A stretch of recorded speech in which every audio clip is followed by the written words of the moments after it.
Bueno, continuamos con estos segmentos de previo a las elecciones, donde vamos repasando las distintas propuestas, y en este caso ha llegado el momento de Vamos Mendocinos, la candidata que tiene el frente, que la tiene Mercedes Llanos como encabezando este sector.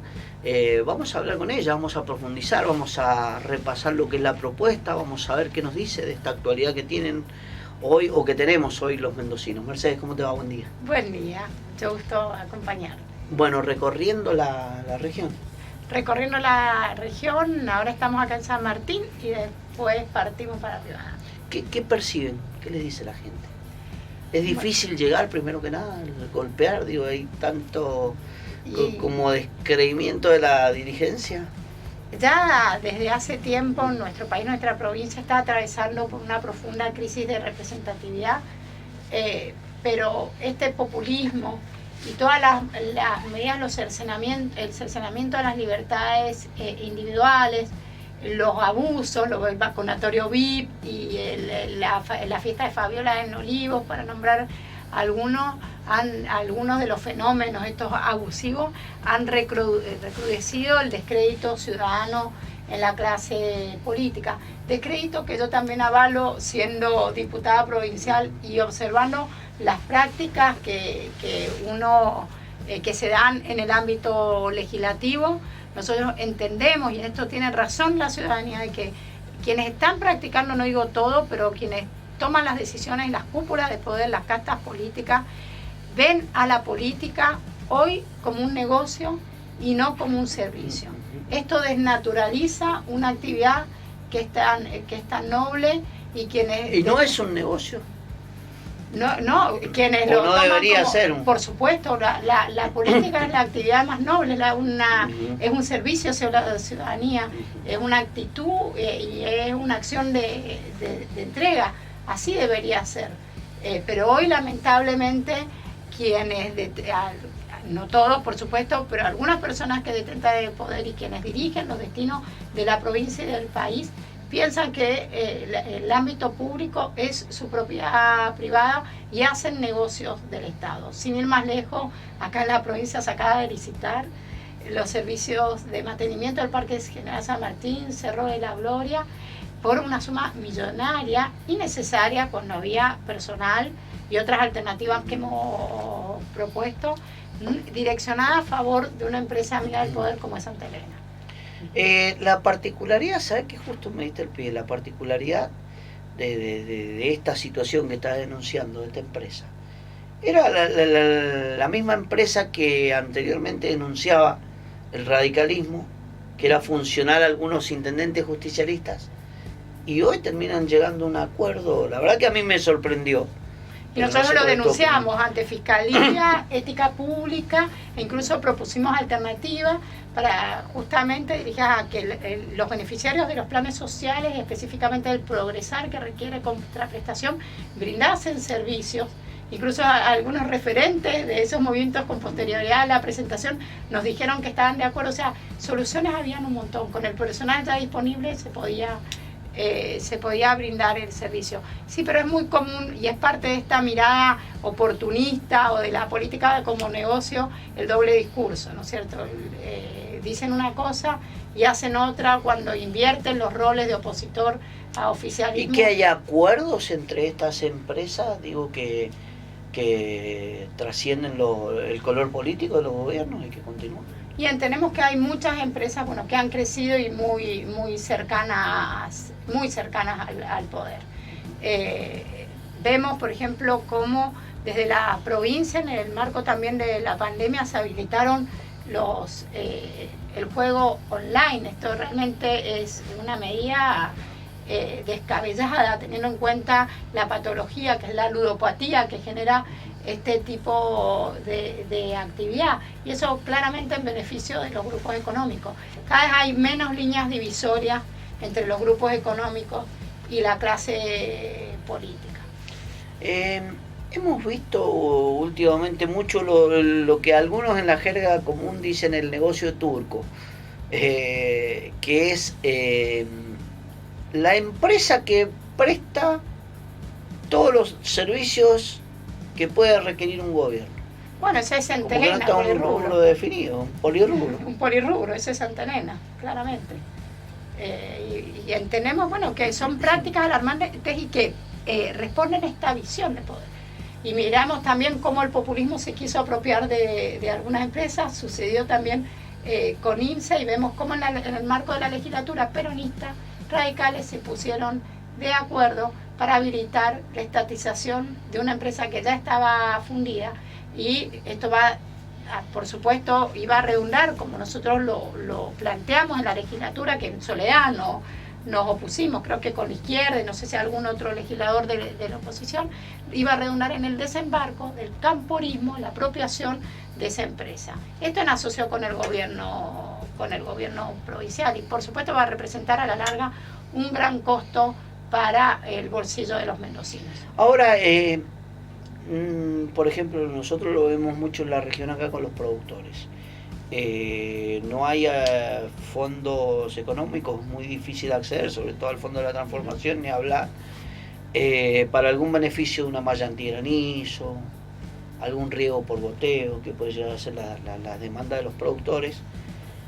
Pero de la nada te encontrás con que el Estado se ponen de acuerdo, nacional y provincial, que marcan que existe una diferencia, que son distintos, para el salvataje de una empresa que está fundida. Y que habían otras salidas, la salida diplomática, la Cancillería podía abrirle negocios en el exterior, o sea, el Estado podría haber acompañado y tratado de evitar el hundimiento, el quiebre de la empresa por otras vías, pero no necesariamente adquiriéndola. Lo mismo pasó con Vale. Adquirimos las acciones de una empresa dedicada a una actividad en la que ningún privado tenía interés. ¿Por qué se tenía que hacer cargo? ¿Hay mucha diferencia con Vicentín en este caso? Ahí, bueno, es la misma lógica, y entendemos que siempre responde a intereses económicos de quienes detentan el poder. Y esto es realmente grave que esté sucediendo. Vemos que hay una matriz populista fuertemente arraigada en el orden nacional, que avanza sobre el Poder Judicial, que da lugar también a escenarios de impunidad, avanza sobre las empresas, avanza con estas prácticas, y aparte con los impuestos, con las trabas, con todas estas políticas de aislamiento que ha hundido a la economía y al mercado, y va decantando el populismo en el orden provincial y municipal. Acá avanzan también sobre la Suprema Corte, han colocado los radicales a sus amigos, también los peronistas en su momento lo habían colocado. Una vergüenza que el máximo tribunal esté compuesto por lo que se dice hoy de supremos filo peronistas, filo radicales. Pasa lo mismo en el Tribunal de Cuentas, a ver, en la Oficina de Ética Pública, ¿quién controla el accionar de los funcionarios, las cuentas públicas? Bueno, van generando un marco de impunidad, ¿no es cierto?, y de concentración del poder, porque ahora la facultad... No son independientes ni objetivos de esta manera, ¿no? Y imagínate que... justa. ¿Y cómo vas a impartir? Es funcional al color político.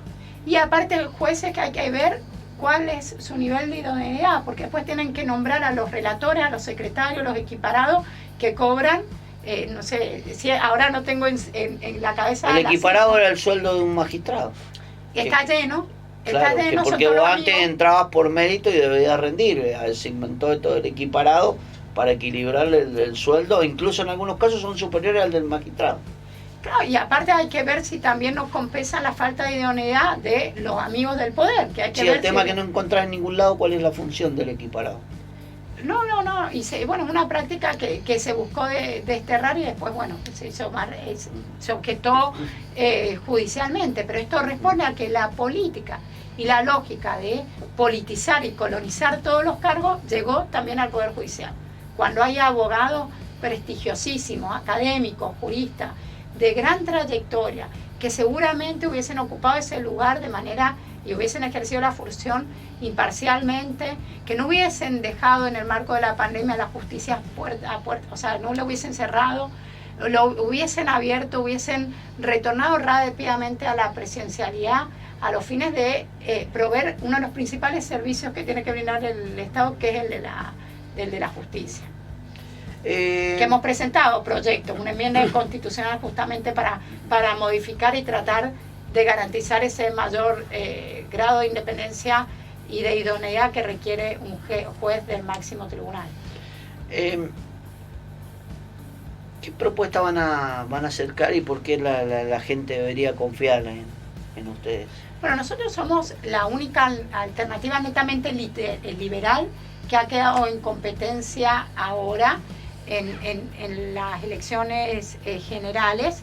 Hay que tener en cuenta que el 8% de los mendocinos, si consideramos el porcentaje de población que respaldó a la supuesta fracción liberal de Cambia Mendoza y a nosotros, un 8% apostó por las ideas del liberalismo, que entendemos que son las ideas que trajeron progreso al país a principios del siglo XX, mientras que el populismo se dedicó a dilapidar toda esa riqueza y esa prosperidad. Nosotros creemos como valor central en la libertad.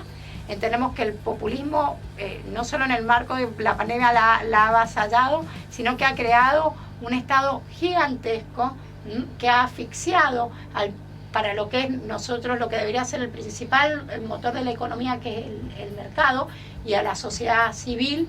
Nosotros creemos que es necesario achicar el Estado y que se reduzca a brindar los ¿Qué contradicción eso? Digo, porque es como un mensaje que está preacordado, ¿no? Entre los mayores partidos, los partidos más grandes, que siempre baja esa línea, ¿no? El gasto público no es significativo. Y es todo lo contrario a lo que uno percibe o observa. No, mira, si analizamos estadísticamente, por ejemplo, en la provincia, según datos de informes emitidos por representantes de las empresas, el empleo público aumentó del 2010 al 2020 un 11,4%, mientras que el empleo privado lo hizo en un 1 y una fracción más. Esto te da cuenta, y aparte el peso del Estado sobre la economía es cada vez más pronunciado.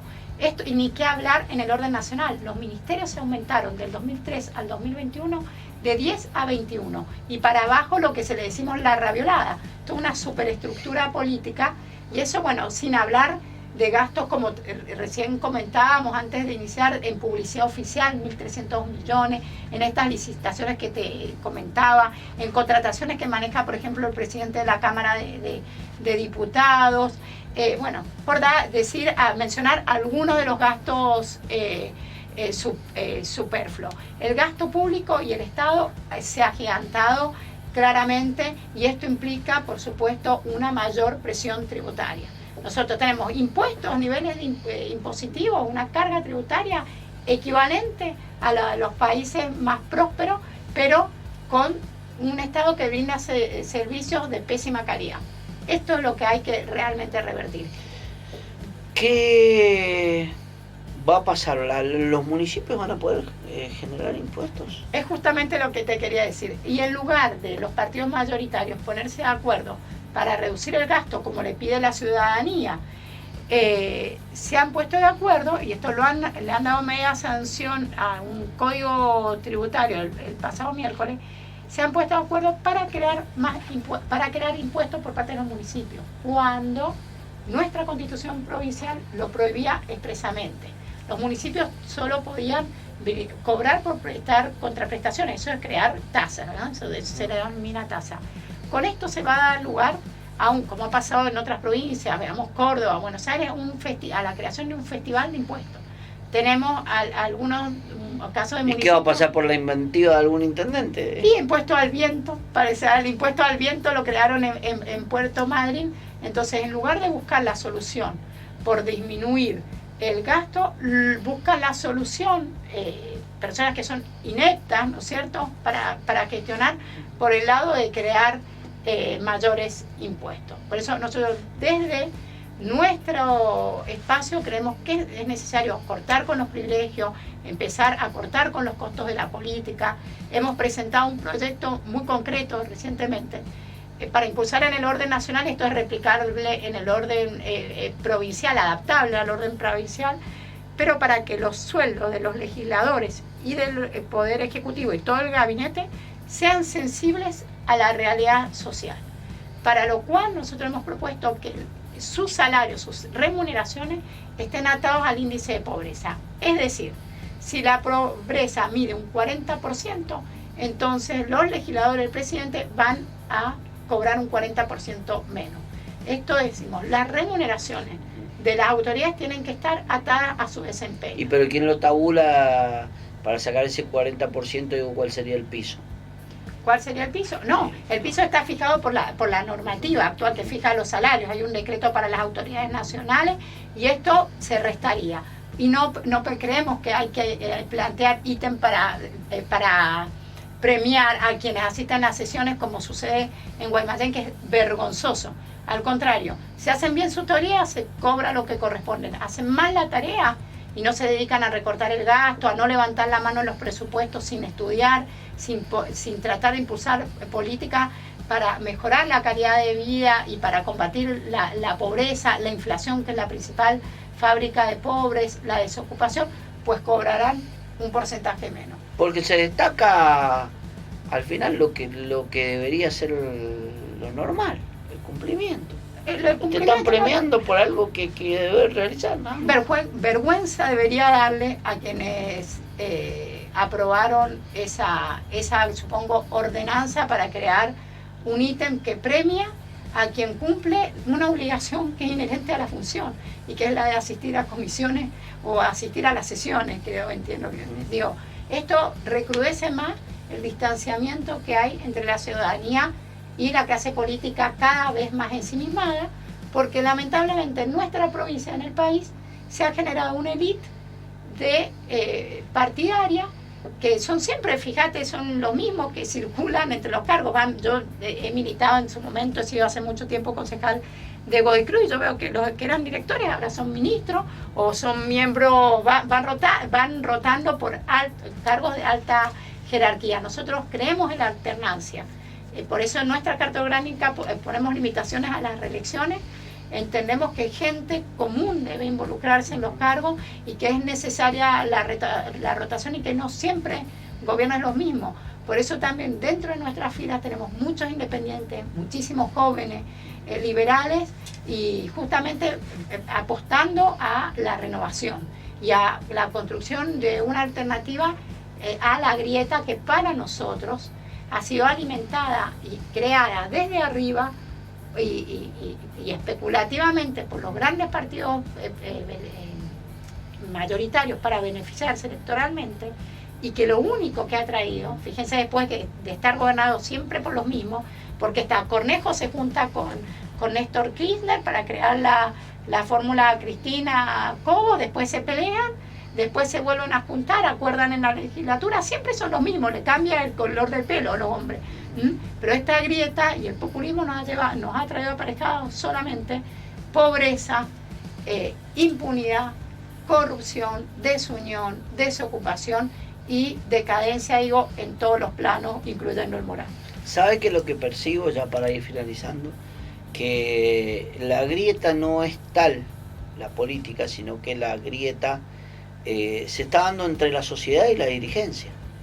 Y es una grieta que entendemos que una estrategia electoral de polarización que la creó el kirchnerismo, la alimentó después los sucesores, la alimentaron los sucesores y ha lamentablemente decantado en la sociedad. Y esto se agrava con un escenario en el que hay cada vez mayores desigualdades sociales que hoy nos encuentran a los mendocinos y a los argentinos lamentablemente enfrentados.